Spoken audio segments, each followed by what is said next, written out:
ஹே guys, இன்றைக்கி one of my kids favourite recipe தான் பார்க்க போகிறோம். That is London strawberry chocolate.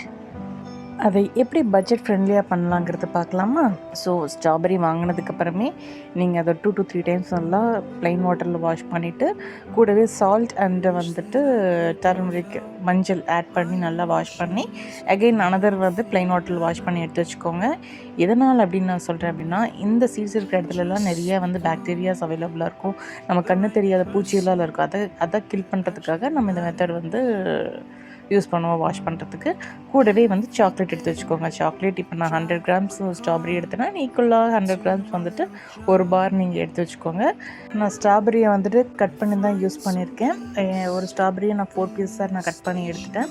இந்த ஸ்ட்ராபெரியில் பாருங்கள், நான் சொன்னேன் இல்லையா, அந்த சீட்ஸ் இருக்கிற இடத்துல இதுதான் நான் சொன்னேன். இந்த சீட்ஸ் இருக்கிற இடத்துல தான் நமக்கு நிறைய பாக்டீரியாஸு இந்த மாதிரி சின்ன சின்ன கண்ணு தெரியாத பூச்சிகளாக இருக்குது. அதை வாஷ் பண்ணுறதுக்காக தான் நம்ம 3 to 4 டைம்ஸ் அதை யூஸ் பண்ணி plain water plus salt and turmeric water use பண்ணி நம்ம வாஷ் பண்ணுறோம். ஸோ நெக்ஸ்ட்டு பார்த்திங்க அப்படின்னா, சாக்லேட் எடுத்தோம் இல்லையா, அதை கொஞ்சம் சில்கி ஸ்மூத்தாக மெல்ட் பண்ணி எடுத்து வச்சுக்கோங்க. நீங்கள் இதர் மைக்ரோவில் கூட வச்சுக்கலாம், இல்லை அப்படின்னா டபுள் பாய்லர் மெத்தட் யூஸ் பண்ணி நீங்கள் மெல்ட் பண்ணி எடுத்து வச்சுக்கலாம். ஸோ இந்த கன்சிஸ்டன்சியில் இருக்கணும். ஏன் அப்படின்னா, இது நம்ம டிப் பண்ணுறதுக்கும் யூஸ் பண்ணிக்கலாம், ப்ளஸ்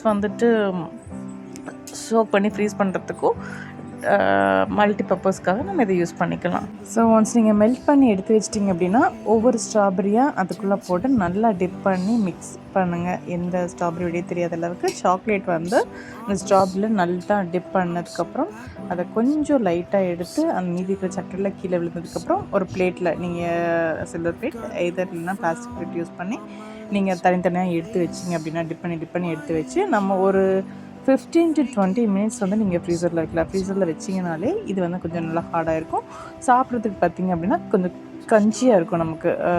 அனதர் மெத்தட் பார்த்திங்க அப்படின்னா, நம்ம மெல்ட் பண்ணி வச்சுருந்த சாக்லேட்டில் நீங்கள் ஸ்ட்ராபெரி உள்ளே போட்டு நல்லா மிக்ஸ் பண்ணிவிட்டு ஒரு 10 மினிட்ஸ் ஃப்ரிட்ஜில் வச்சுட்டு நீங்கள் அதை டேஸ்ட் பண்ணி பாருங்கள். அதுவும் சூப்பராக இருக்கும். ஸோ நான் கட் பண்ணி போட்டுட்டேன். உங்களுக்கு ஃபுல் ஸ்ட்ராபெரி வேணுன்னா நீங்கள் போட்டு ட்ரை பண்ணி பாருங்கள்.